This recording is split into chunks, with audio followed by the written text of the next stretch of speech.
এবার কি আমরা স্কুলে যেতে পারি প্লিজ? ভিকি, আমার তোর সাথে একটু কথা আছে।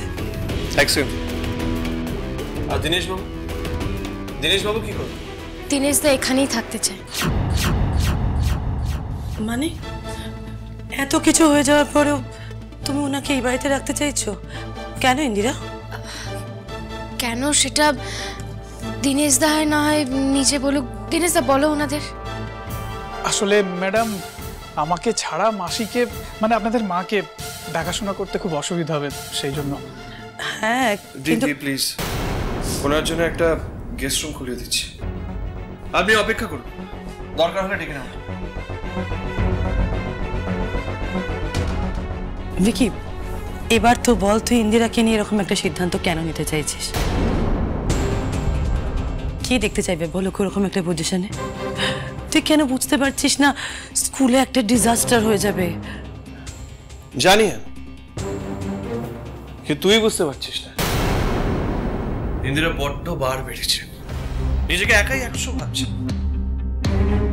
এইবার যে রেসপন্সিবিলিটিটা আমি ওনাকে দিচ্ছি, দেখি না কিভাবে ওটা সামনে।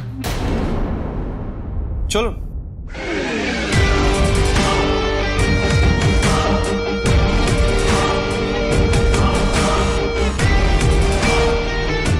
দাঁড়িয়ে আছে, ফলো।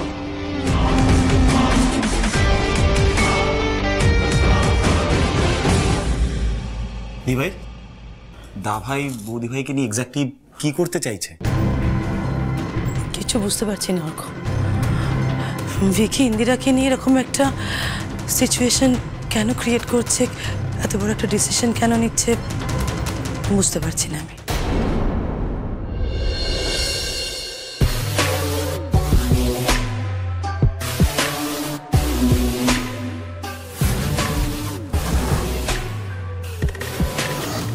আসবো স্যার? আসুন আসুন, আপনার জন্য ওয়েট করছিলাম। ওদিকে কি অবস্থা? স্যার ওদিকে যতটা যা করতে পেরেছি একটু দেখে নিন স্যার। সবটা এখনো আপনার দখলে করতে না পারলেও কোর্টে আমরা যেভাবে অ্যাপিল করেছিলাম তাতে করে দেখা যাচ্ছে যে স্কুলের ডিসিশন মেকিংয়ের ক্ষেত্রে আপনাকে যাতে রাখতে বাধ্য হয় সে ব্যাপারটা স্যার নিশ্চয়তা করা গেছে। করা গেছে? হ্যাঁ sir, very good very good. তবে স্যার, তবে আবার কি? কি হলো? বলছিলাম স্যার যে এটা কিন্তু কেস চলবে, মানে ওই ভদ্রমহিলা সত্যিই আপনার নামে সম্পত্তিটা লিখে দিয়ে গেছেন কিনা সেটা কোর্টে প্রমাণ করতে কিন্তু যথেষ্ট বেগ পেতে হবে স্যার। দেখুন উকিলবাবু, আপনি একটু ঝেড়ে কাশুন তো। এই সম্পত্তিটা আমি পাবো কি পাবো না একটু ডেফিনিট করে বলুন। পাবেন পাবেন, নিশ্চয়ই পাবেন। তবে এই মুহূর্তে আপনি ফিউচার ড্রিম স্কুলকে কিন্তু অপারেট করতে পারবেন।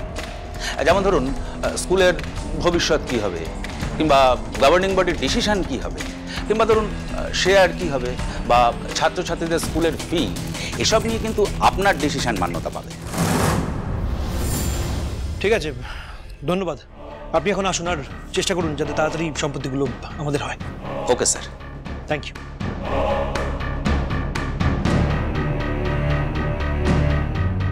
বিক্রম চ্যাটার্জি, সুহানা চ্যাটার্জি। এই স্কুল একবার হাতের মুঠোয় চলে এলে তোমাদেরকে পায়ের তলায় নামাতে পারবো, সেটা আমি খুব ভালো করেই জানি। কিন্তু প্রবলেম অন্য জায়গায়, এই ইন্দিরা সরকারকে নিয়ে। ইন্দিরা সরকার কি চাল চালছে, কি ভাবছে, কিছুতেই বুঝতে পারছি না। আমার তো মনে হচ্ছে ইন্দিরা সরকার পুরো ব্যাপারটা জানে, পুরো ব্যাপারটাও আন্দাজ করতে পারছে, কিন্তু তা সত্ত্বেও আমাদের এক্সপোজ করছে না। কিছু একটা প্ল্যান তো আছে।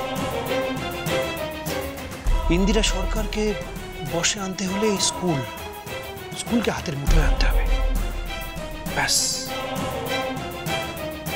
দেখি তারপরে ইন্দিরা সরকার কি করে।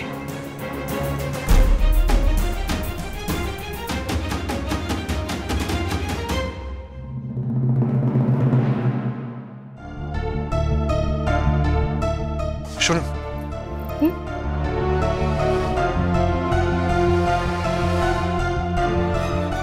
বলছিলাম আপনি যেভাবে বলেছিলেন আমি কিন্তু সেভাবে এগোচ্ছি, বুঝেছেন? দেখুন, আমি আপনাকে সবার সামনে প্রস্তাব দেব, সবাইকে বলবো যে আপনি স্কুলের ব্যাপারে অনেক গাফিলতি দেখেছেন, আর স্কুলের ফিউচার আপনি ভালোভাবে এগিয়ে নিয়ে যেতে চান। সবার সামনে যখন প্রস্তাবটা দেব তখন আবার রিজেক্ট করে দেবেন না, মেনে নেবেন। আপনি একদম চিন্তা করবেন না ভিকি স্যার, আমি আপনাকে যেটা করতে বলেছি আর নিজেও যেটা করতে চাইছি সেই ব্যাপারে আমার পুরো ধারণা আছে।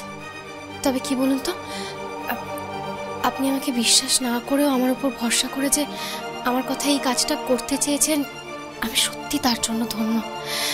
এই জন্য আমি সারা জীবন আপনার কাছে কৃতজ্ঞ থাকবো ভিকি স্যার।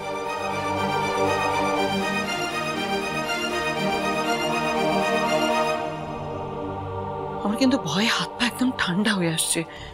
দেখ ওই ওই ওই যে নিবেদিতা, ও কিন্তু এ বাড়িতে এসে আছে, আর ভিকি ইন্দিরাকে নিয়ে স্কুলে বেরিয়ে গেল। আমার মনে হচ্ছে ওদের না কোনো একটা প্ল্যানিং আছে। ভয়ের কিচ্ছু নেই মা, তোমাকে যেটা বলছি চুপচাপ শোনো। তুমি স্কুলে চলে এসো, এখন অনেক খেলা বাকি। আর এখন যে খেলাটা শুরু হবে, যে খেলাটা আমি খেলবো, তার মধ্যে তোমাকেও একটা মুখ্য ভূমিকা নিতে হবে। আর সেটা বলার জন্যই আমি তোমাকে ফোনটা করলাম। যেটা বলছি মন দিয়ে শোনো।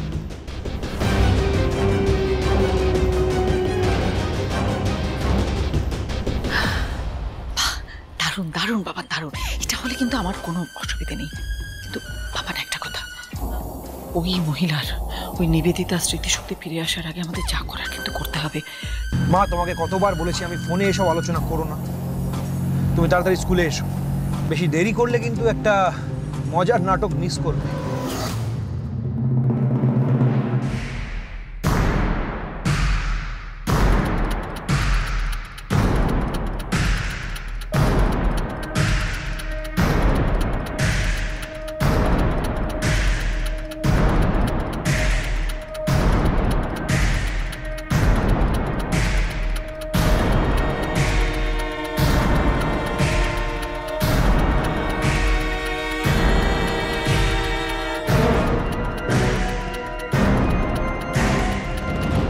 ইন্দিরা,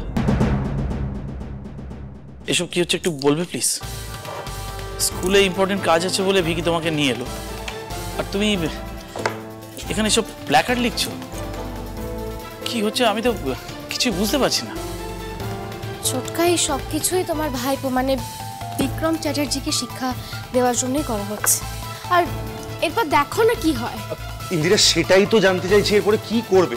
দেখো, প্রথমে তুমি ওই মহিলাকে আমাদের বাড়িতে নিয়ে মানে জেম্মাকে বাড়িতে নিয়ে এলে, তারপর আবার দা ভাই তোমাকে নিয়ে স্কুলে এলো। এখন আবার তুমি দা ভাইয়ের এগেনস্টে এসব প্ল্যাকার্ড লিখছো। আমার কিন্তু মাথা কাজ করছে না ইন্দিরা, কি করতে চাইছো বলো তো? আচ্ছা, আমাকে একটা কথা অন্তত বলো যে তুমি আর দা ভাই কি সত্যি অ্যান্টি, নাকি আসলে ভেতরে ভেতরে একই টিমে আছো? হ্যাঁ, মানে আমাদের মনে হচ্ছে তোমরা আমাদের থেকে অনেক কিছু লুকোচ্ছ। হ্যাঁ দেখো ছোটকা, সায়ন, তোমাদের কোথাও একটা ভুল হচ্ছে। কারণ ভিকি স্যার আমাকে বিশ্বাস করেননি, আর সেই কারণের জন্য আমি ওনাকে কোনোদিনও ক্ষমাও করব না। আর এসব প্ল্যাকার্ড লেখা আর এরপর কি কি হয় সবটা তো তোমরা দেখতেই পাবে, একটু অপেক্ষা করো। মিডিয়া থেকে খবর দিয়েছে। সায়ন, বিভাস, কে খবর দিয়েছে? তোরা? না তো। তাহলে ভিকি? না না, ভিকি হঠাৎ করে কেন মিডিয়াকে খবর? সেটা তো আমার কোয়েশ্চেন। মিডিয়ার লোকজন বলছে নাকি স্কুলে একটা বড় ঘটনা ঘটবে। কি ঘটনা ঘটবে ইন্দিরা? এগুলো কি? মানছি না, মানবো না, কে কাকে মানবে না, এগুলো কি লেখা হচ্ছে প্ল্যাকার্ডে? What nonsense is this? কি হচ্ছে? সবটা তো সবার সামনে হবে, আপনি না হয় তখনই দেখে নেবেন। শান, তুমি এক কাজ করো, তুমি মিডিয়ার লোকজনদেরকে বসাও। আর ছোটকা, আমি না আবার টিফিন ব্রেকে বাচ্চাদেরকে নিয়ে মিডিয়ার সামনে যাব। এই স্কুলে রমরমিয়ে দুর্নীতি আমি আর হতে দেবো না, কোনোভাবে না।